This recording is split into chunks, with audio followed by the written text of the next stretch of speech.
सभी को नमस्कार। आज हम करेंगे टेस्ट नंबर 18 अर्थात 8वां 18 नहीं 8। सब्जेक्ट है मनोविज्ञान। टॉपिक है हमारा अधिगम। अधिगम है। शुरुआत करते हैं हम पहले क्वेश्चन से। तो आपको बता दें, मैंने ये टेस्ट सीरीज शुरू कर रखी है, काफ़ी समय से शुरू कर रखी थी। पहले भी रिट में किया था, अब दोबारा रिट आ रही है। और जो ये साइकोलॉजी है, ये साइकोलॉजी रिट का ही नहीं बल्कि सेकंड ग्रेड का भी महत्वपूर्ण टॉपिक है ये। तो आप रिट नहीं बल्कि सेकंड ग्रेड भी आपकी तैयारी हो रही है साइकोलॉजी का। तो आप ध्यान से पढ़ें, ध्यान से करें। शुरुआत करते हैं पहले क्वेश्चन से। सही मिलान कीजिए। पावलोव प्रयास व त्रुटि, थॉर्नडाइक प्राचीन अनुबंधन, स्किनर अंतर्दृष्टि अधिगम, कोहलर क्रिया प्रसूत अनुबंधन। तो पावलोव, तो मैंने आपको अगर आपने देखा हो तो मेरी वीडियो में भी देख लीजिए। पावलोव जिस मैंने ट्रिक्स भी बना रखी है। पावलोव प्राचीन अनुबंधन है जिसने कुत्ते पर प्रयोग किया था। और मैंने आपको बताया था पी बोले पावलोव, के बोले तो कुत्ता। पी के याद कर लीजिए, पावलोव ने पी के किया अर्थात कुत्ते पर प्रयोग किया। थॉर्नडाइक डीसी बोला था मैंने, थॉर्नडाइक ने डीसी, डी और सी, डी बोले थॉर्नडाइक, सी बोले तो कैट, तो कैट हो जाएगा। कैट पर किया था। स्किनर चूहे पर किया था। और कोहलबर्ग आप जानते ही हो, जो कि एक आदि मानव पर किया था इसने। तो पावलोव है, पावलोव का प्राचीन अनुबंधन है अर्थात पहले में 2 सही है, तो पहले में 2 ए राइट है। थॉर्नडाइक ने प्रयास व त्रुटि किया था और क्रिया प्रसूत अनुबंधन स्किनर का है अर्थात स्किनर ने क्रिया की थी। और कोहलर ने अंतर्दृष्टि अधिगम अर्थात पहले में 2, दूसरे में 1, तीसरे में 4, चौथे में 3। तो इसका राइट आंसर ए आएगा। 1 में 2, 2 में 1, 3 में 4, 4 में 3। ए राइट आंसर है पहले का। प्रश्न नंबर 2। एक विद्यार्थी सुबह उठने के लिए अलार्म लगाता है। अलार्म की घंटी उसकी नींद खराब नहीं करे, इसलिए वह समय से पहले उठकर अलार्म बंद कर देता है। यह उदाहरण है सकारात्मक पुनर्बलन का, नकारात्मक पुनर्बलन का, सकारात्मक पुनर्बलन का। तो दूसरे का राइट आंसर है नकारात्मक पुनर्बलन। क्योंकि एक विद्यार्थी सुबह उठने के लिए वो पहले तो सकारात्मक है कि वो सोचता है कि मैं जल्दी उठूं इसलिए अलार्म लगा दूं, लेकिन फिर वो सोचता है कि नहीं नहीं नहीं नहीं नहीं मेरी नींद खराब हो जाएगी, तो नकारात्मक हो गया। तो नकारात्मक पुनर्बलन है, बी राइट आंसर है दूसरे का। प्रश्न 3 असंगत है। आयु व्यक्तिगत कारक है, शिक्षण की कला अध्यापक संबंधी है, परिपक्वता बाह्य कारक है अर्थात तीसरा असंगत सी है, परिपक्वता बाह्य कारक है, ये गलत है। प्रश्न 4 सीखने का सही स्तर है तथ्य, ज्ञान प्राप्त करना, सूचना, बोध, प्रज्ञान। तथ्य, सूचना, बोध, ज्ञान प्राप्त करना, प्रज्ञान। तथ्य, सूचना, ज्ञान प्राप्त करना, बोध, प्रज्ञान। प्रश्न नंबर 4। तो 4 का राइट आंसर है पहले तथ्य होगा, फिर सूचना मिलेगी, फिर ज्ञान प्राप्त होगा, फिर बोध होगा, फिर प्रज्ञान होगा। तो तथ्य शुरू में होगा और प्रज्ञान अंत में होगा। तो राइट आंसर आएगा चौथे का सी है। प्रश्न 5 अधिगम सर्वोत्तम होगा जब बुद्धि होगी, अनुशासन होगा, अभिप्रेरणा होगी। तो 5वें में अधिगम होगा जब हमारी अभिप्रेरणा होगी। तो सी राइट आंसर है। प्रश्न 6 अधिगम में सबसे पहले भूमिका होगी आत्मीकरण की, समायोजन की, अनुक्रिया की। तो सी वो छठे का राइट आंसर है। अधिगम में सबसे पहली भूमिका महत्वपूर्ण होती है आत्मीकरण की अर्थात ए राइट आंसर है छठे में। 6 में ए राइट आंसर है, आत्मीकरण की भूमिका सबसे महत्वपूर्ण होती है। प्रश्न नंबर 2 अधिगम का मुख्य चालक है अधिगम वो शिक्षण विधियाँ, अभिप्रेरणा, सहपाठी। तो 7वें में अधिगम का मुख्य चालक है अभिप्रेरणा। प्रश्न नंबर 8 थॉर्नडाइक का मुख्य नियम नहीं है अभ्यास का नियम, तत्परता का नियम, परिणाम का नियम, बहुप्रतिक्रिया का नियम। तो 8वें का राइट आंसर है बहुप्रतिक्रिया का नियम। थॉर्नडाइक ने मुख्य 3 नियम दिए थे, 5 गौण नियम थे, इसके टोटल 8 नियम बताए गए हैं। अभ्यास का नियम, तत्परता का नियम, परिणाम का नियम। तो इसका राइट आंसर है बहुप्रतिक्रिया है, जो इसका नियम नहीं है। तो राइट आंसर डी है। प्रश्न नंबर 9, गेस्टाल्ट का अर्थ होता है पूर्णाकार, निराकार, संज्ञान। तो 9 का राइट आंसर है पूर्णाकार, अर्थात ए राइट आंसर है। प्रश्न नंबर 10, सीखने के संबंध में सही नहीं है। सीखना सतत प्रक्रिया है, सीखना मानसिक प्रक्रिया है, सीखना अनुभव का संगठन है, सीखना बिना किसी उद्देश्य के भी हो सकता है, अर्थात राइट वे का राइट आंसर है डी। ये गलत है, अर्थात सीखना बिना किसी उद्देश्य के भी हो सकता है, ये गलत है। यानी सीखने का उद्देश्य होता है। तो डी इसका राइट आंसर है। प्रश्न 11, सीखा गया कौशल यदि नवीन कौशल के अधिगम में बाधा उत्पन्न नहीं कर रहा है तो वह क्या नहीं करता है? नकारात्मक स्थानांतरण, ऋणात्मक स्थानांतरण, शून्य स्थानांतरण। तो 11वें का राइट आंसर है ऋणात्मक स्थानांतरण नहीं कर रहा है। यानी सीखा गया कौशल यदि नवीन कौशल के अधिगम में बाधा उत्पन्न नहीं कर रहा है तो वो ऋणात्मक होगा, यानी बाधा उत्पन्न नहीं कर रहा है। तो बी राइट आंसर है। प्रश्न नंबर 12, सीखना विकास की प्रक्रिया है, यह कथन किसका है? क्रो का, वुडवर्ड का, मैकडूल का। तो 12 का राइट आंसर है ये वुडवर्ड की परिभाषा है, यानी सीखना विकास की प्रक्रिया है। 12 का बी राइट आंसर है। प्रश्न नंबर 13, अस्वाभाविक उत्तेजक के प्रति स्वाभाविक उत्तेजक के समान होने वाली प्रतिक्रिया को कहते हैं स्वाभाविक प्रतिक्रिया, संबंध प्रतिक्रिया, अनुकूलन प्रतिक्रिया, या फिर बी और सी। तो राइट आंसर है 13वें का डी, बी और सी, यानी संबंध प्रतिक्रिया या फिर अनुकूलित प्रतिक्रिया। तो 13 में राइट आंसर आएगा डी।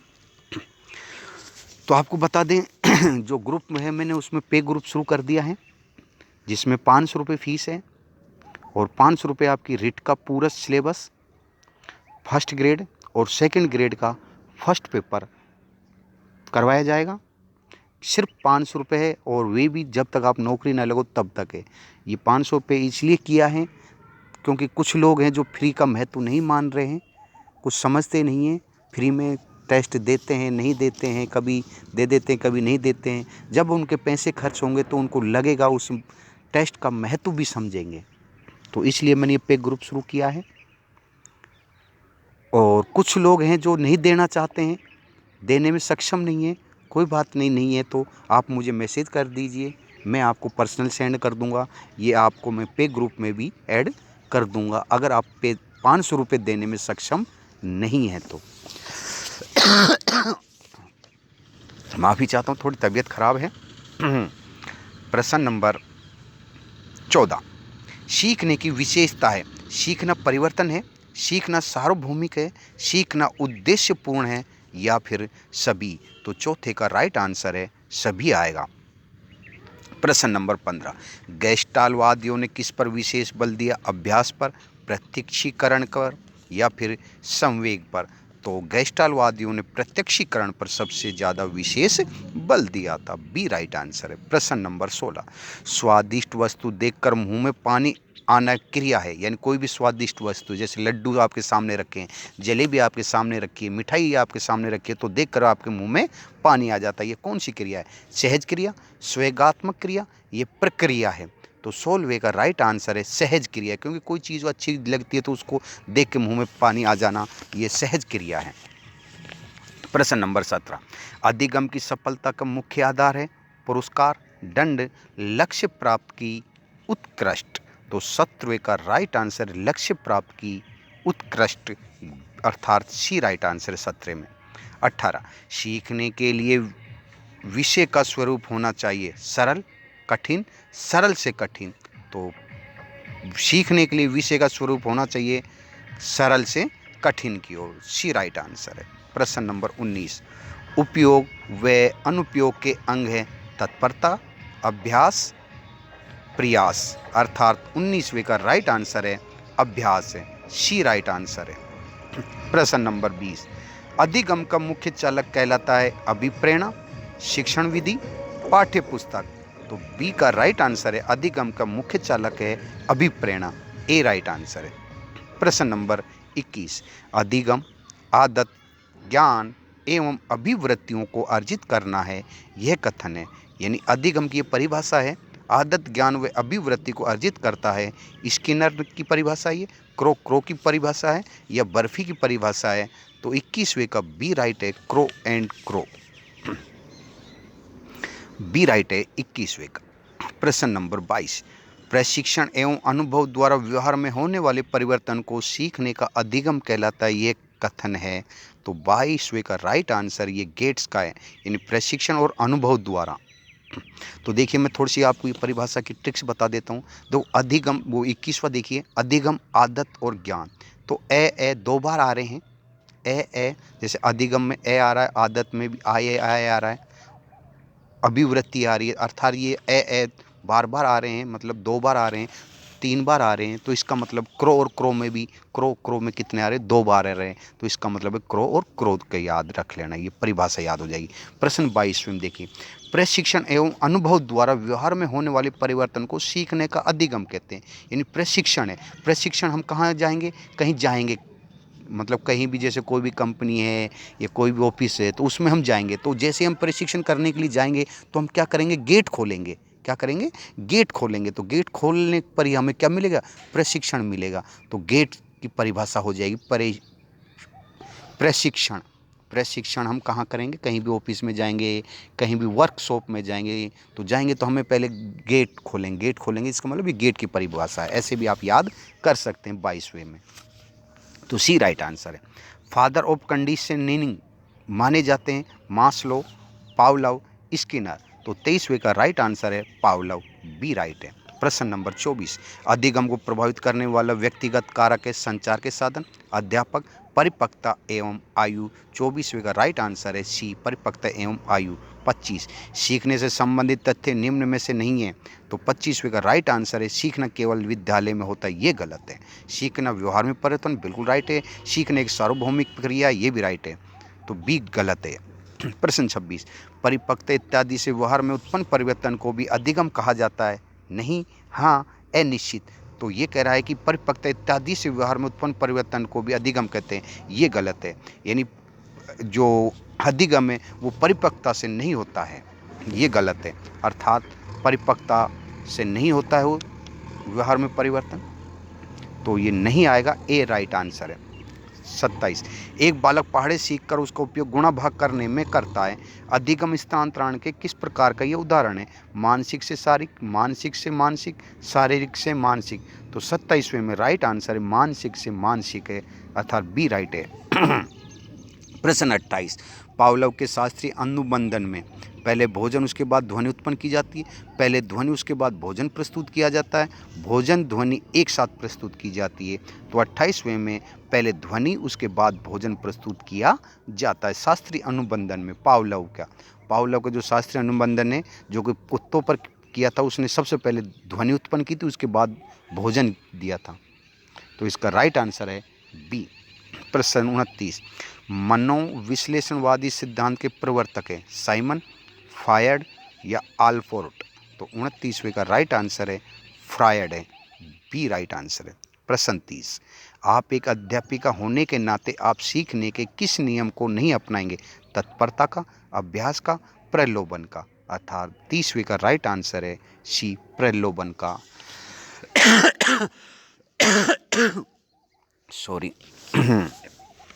प्रश्न नंबर 31, तो आपको बता दें जो पे ग्रुप है, जो मैम पे देने में 500 रुपये देने में सक्षम नहीं है और कोई सर देने में भी सक्षम नहीं है, तो कोई बात नहीं है, आप मत दीजिए, मुझे 1 रुपये भी नहीं चाहिए, लेकिन आप कंटिन्यू तैयारी कीजिए, मन लगा के तैयारी कीजिए। जो ये फ्री का है उसका आप महत्व समझिए। मैं ये नहीं कह रहा कि हो सकता भाई कई देने में सक्षम नहीं है, कोचिंग करने में सक्षम नहीं है, कोई बात नहीं, मत कीजिए, मैंने फ्री ऑफ कॉस्ट कर रखा है। उनके लिए है ये जो देने में सक्षम नहीं है, जो देने में सक्षम है, क्योंकि अब इतिहास कहता है कि फ्री का ज्ञान कभी भी समय पे काम नहीं आता है। आप ज्ञान तो ग्रहण कर सकते हो लेकिन उसका उपयोग नहीं ले सकते। ये ध्यान रख लेना। ये चीज़ें मैं आपको पहले भी बोला, इतिहास भी आपने पढ़ा है तो वो ध्यान रख लेना। फ्री का ज्ञान काम नहीं आता है, फिर भी मैं कर रहा हूँ। तो अगर आपको लगे कि नहीं मुझे फ्री ज्ञान नहीं लेना चाहिए तो आप पे कर सकते हैं, और अगर आपको उचित लग रहा है तो कोई दिक्कत नहीं है, आप मत कीजिए, मुझे कोई प्रॉब्लम नहीं है। लेकिन आप कंटिन्यू तैयारी कीजिए। जो पैसे देने में सक्षम नहीं है, आर्थिक स्थिति कमज़ोर है, या जो भी आपकी प्रॉब्लम है, कोई दिक्कत नहीं, आप तैयारी कीजिए। मैं आपकी बिल्कुल फ्री कॉस्ट आपकी तैयारी करवाऊंगा अगर आप देने में सक्षम नहीं हैं तो। अगर और भी हैं जो देने में सक्षम नहीं है तो भी मैं फ्री करवाऊंगा, आप मुझे बता देना, मैं उसको ग्रुप में भी ऐड कर दूंगा, और कंटिन्यू टेस्ट होगा। अभी साइकोलॉजी का है, फिर हिंदी का होगा, फिर इंग्लिश और संस्कृत का होगा, उसके बाद SST का होगा, और मैथ साइंस वालों का मैथ साइंस का होगा। फिर अगर सेकंड ग्रेड आती है तो सेकंड ग्रेड का फर्स्ट पेपर होगा, और SST और संस्कृत का सेकंड पेपर होगा। और फर्स्ट ग्रेड आती है तो उसका फर्स्ट पेपर होगा जिसमें 75 क्वेश्चन हैं, और उसके बाद सेकंड पेपर होगा संस्कृत का ही ओनली। तो अब चलिए अगले अपने क्वेश्चन पे चलते हैं। 31, निम्न में से कौन सी प्रक्रिया बाल्यावस्था के दौरान सीखने से संबंधित नहीं है? पूर्व अनुभव, कल्पना, तर्क। तो कल्पना इसका राइट आंसर है। पारितोषिक तथा दंड के माध्यम से सीखना अधिगम के किस सिद्धांत से संबंधित है? सामाजिक सीखना, शास्त्रीय अनुबंध सीखना, क्रिया प्रसूत अनुबंधन। तो 32वें का राइट आंसर है क्रिया प्रसूत अनुबंधन। 33, सीखने का क्लासिकल कंडीशनिंग सिद्धांत प्रतिपादित किया था? Skinner, Pavlov, Thorndike. तो आपको पता ही है सीखने का क्लासिकल कंडीशन सिद्धांत के प्रतिपादक कौन है, या जिसको पिता भी कहा गया है? पावलोव है। तो 33वें का राइट आंसर है बी है। प्रश्न नंबर लास्ट है 34, अल्बर्ट बांडुरा के अनुसार निरीक्षणात्मक अधिगम हेतु 4 परिस्थितियां आवश्यक है। उन परिस्थितियों का सही क्रम है? अनुप्रेरणा, अवधान, धारणा, पुनरुत्पादन। अवधान, अनुप्रेरणा, धारणा और पुनरुत्थान। सी है अवधान, धारणा, पुनरुत्थान, अनुप्रेरणा। तो इसका राइट आंसर आएगा 34वें का, पहले अवधान होगा, फिर धारणा होगा, फिर पुनरुत्थान होगा, फिर अनुप्रेरणा होगा। तो 34वें का राइट आंसर है सी। आपको ये कैसे लग रहे हैं? तो आप लाइक और सब्सक्राइब कर सकते हैं अगर आपको उचित लगे तो। बाकी नहीं, अगर लग रहा है कि नहीं मेरी मेहनत कोई काम नहीं आ रही है, या मेरे क्वेश्चन आपके अकॉर्डिंग अच्छे नहीं लगे, तो कोई बात नहीं, आप डिसलाइक भी कर सकते हैं, कोई प्रॉब्लम नहीं मुझे।